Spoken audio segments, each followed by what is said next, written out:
ఈ రోజు రామగుండం నియోజకవర్గానికి సంబంధించి ఒక ప్రెస్ మీట్ చూడడం జరిగింది. ఆ ప్రెస్ మీట్ పెట్టింది ఎవరంటే మహంకాళి స్వామి అనే ఒక కాంగ్రెస్ నాయకుడు. ఈ నాయకుడు నా పేరు ప్రస్తావించింది కాబట్టి నేను ఈ వీడియో చేస్తున్నా. అయితే వాస్తవంగా ఒక ఎన్ఆర్ఐ ఉన్నాడు అమెరికాలో. ఆయనకు రామగుండం ప్రాంతం గురించి, రామగుండం నియోజకవర్గం గురించి ఏం తెలియదు. అయినా కానీ ఇక్కడ సోషల్ మీడియాలో వీడియోలు చేస్తుంటాడు అని చెప్పేసి ఆ భాష కూడా సరిగా వాడలేదు. వాడు వీడు అని కూడా సంబోధించాడు. అయినా నీ వయసుకు నేను రెస్పెక్ట్ ఇచ్చి మాట్లాడుతున్నా. మహంకాళి స్వామి గారు, నీ భాష మార్చుకోండి మొదలు. రెండో విషయం ఏంటంటే, సరే నాకు రామగుండం ప్రాంతం గురించి తెలియదు అంటున్నావు కదా. నేను రామగుండం ప్రాంతంలో గడిచినటువంటి 5 ఏళ్లలో చేసినటువంటి సేవా కార్యక్రమాల లబ్ధిదారులు ఎవరున్నారో వాళ్ళే నీ దగ్గరికి వచ్చి నా వల్ల పొందినటువంటి సేవా కార్యక్రమాల గురించి నీకు చక్కగా వివరిస్తారు నాయన, తెలుసుకో మొదలు. రెండవది, రామగుండం ప్రాంతం మీద అభిమానం, రామగుండం ప్రాంత ప్రజల మీద మమకారం ఉంటే చాలు రామగుండంకి వచ్చి సేవా కార్యక్రమాలు చేయడానికి. నేనేం రాజకీయాల్లోకి వస్తానని నీకు చెప్పలేదు కదా. నీకు ఇట్లా ఫోన్ చేసి చెప్పినా?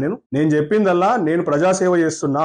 రెండవది, అక్కడ ఉన్నటువంటి రాజకీయ నాయకుల ఆకృత్యాలను బయట పెడుతున్నా. ప్రెసెంట్ ఉన్నటువంటి ఎమ్మెల్యే గారి పరిపాలన పట్టుకొని నువ్వు రామగుండంలో రాముడి పాలన అవుతుందని చెప్పేసి నువ్వు ఒక్కని జబ్బలు జరుచుకుంటే కాదు. ఇలా రామగుండం నియోజకవర్గంలో రాముడి పాలన కాదు, రాక్షసుడి పాలన జరుగుతుందనేది ప్రజలందరికీ జగమెరిగినటువంటి సత్యం. నువ్వు అసలు రామాయణం చదవాలి ఫస్ట్. రామాయణంలో రాముడి పరిపాలనలో ఏ ఒక్క పేదవాడి ఇల్లును కూడా కూల్చలేదు. ఇలా రామగుండంలో ఈ రాక్షసుడి పరిపాలనలో పేదవాళ్ళ ఇండ్లను కూల్చుతున్నారు. ప్రతిపక్ష నాయకుల దందాల్ని కూల్చుతున్నారు. మరి ఇలా మీ నాయకులకు దందాలు లేవా? మీ నాయకులు బిజినెస్లు చేస్తలేరా? కేవలం ప్రతిపక్ష సభ్యుల బిజినెస్ల మీద దృష్టి పెట్టి వాటిని కూల్చడాలు, పేద ప్రజలకు చెందినటువంటి దుకాణాలను కూల్చడాలు, ఇటువంటి పనులు చేస్తున్నటువంటి ఈ పరిపాలనని రాక్షసుల పాలన అంటారా, రాముడి పాలన అంటారా? నీకే తెలవాలి మరి. ఇక రెండో విషయం, 300 కోట్లు తీసుకొచ్చి అలా అభివృద్ధి చేస్తున్నాము, రోడ్లు వేస్తున్నాం అని అంటుండ్రు కదా. వాస్తవంగా శ్వేతపత్రం విడుదల చేయి. నువ్వు తీసుకొచ్చినటువంటి 300 కోట్లు ఏడేడ పెడుతున్నావు, ఎక్కడి నుండి తీసుకొచ్చినావు, నీ ముఖ్యమంత్రి రేవంత్ రెడ్డి ఎంత ఇచ్చిండు బయట పెట్టు. ఎన్నికల ముందు ఎన్నికల కోడ్ వల్ల ఆగిపోయినటువంటి పనులనే ఇలా నువ్వు శంకుస్థాపనలు, రిబన్ కటింగ్లు చేస్తున్నావు. అంతకు మించి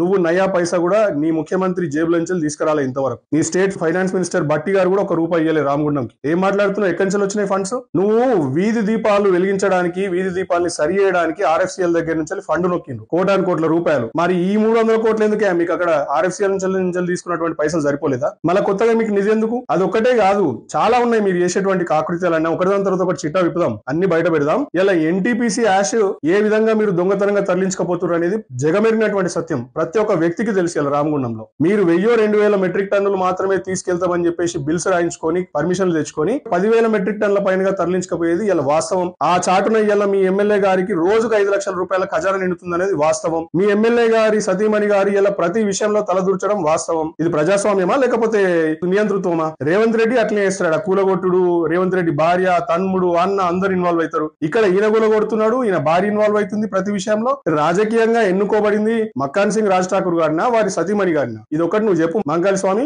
ఎందుకు ఎగిసెగిసి పడుతున్నావు? మీ అన్ని ఏమైనా సుఖంపూస పనులు ఉన్నాయి ఇక్కడ? కూలగొట్టుడు తప్ప మీరు నిర్మించింది ఏంది ఇప్పటిదాకా?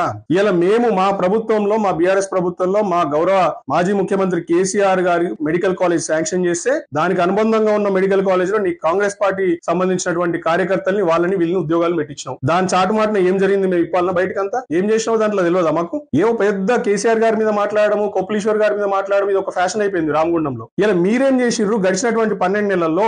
రైతుల విషయానికే వద్దాం. ఇలా మీకు కూడా 2 మండలాలు ఉన్నాయి రామగుండం ప్రాంతంలో, అంతర్గామును, పాలకుర్తి. అక్కడ ఉన్నటువంటి రైతులకు రైతు భరోసా ఇవ్వలేదు, రైతు రుణమాఫీ కాలేదు, పంట అదనపు సాయం చేయలేదు, 500 రూపాయలు బోనస్ ఇస్తాను రద్దు చేయలేదు, పంట సేకరణ సరిగా కాలేదు. ఇలా మీరు ఎన్నికల ముందు మక్కాన్ సింగ్ గారు 2 అతిపెద్ద ప్రామిస్లు చేసిర్రు. ఒకటి బండల్వాగు ప్రాజెక్ట్ అన్నారు, ఒకటి ముర్మూర్ లిఫ్ట్ ఇరిగేషన్ ప్రాజెక్ట్ అన్నారు. వాటిని మొదలుపెట్టింది మా BRS ప్రభుత్వమే. మరి ఇలా 12 నెలల వ్యవధి కాలంలో మీకు కనీసము 1 రూపాయి దానికి శాంక్షన్ చేయించే టైం దొరకలేదా? పెద్ద గప్పాలు చెప్పుకుంటున్నారు కదా.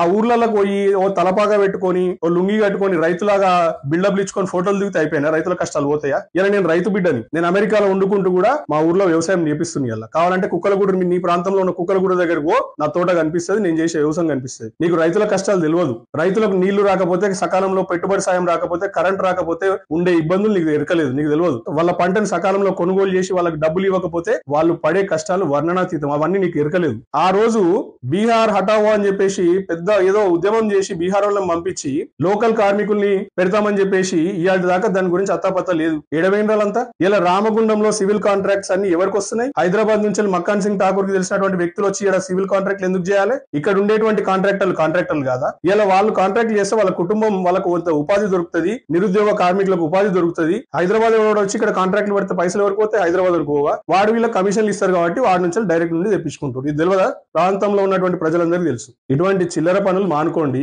మాట్లాడాలనుకుంటే మస్తు మాట్లాడొచ్చు. మీకు ఒక విజన్ ఉందా రామగుండం ప్రాంతం మీద? మీరు దాదాగిరిలు గుండాగిరిలు చేసిర్రు అంతే, అంతకుమించి మీకు విజన్ లేదు, మన్ను లేదు.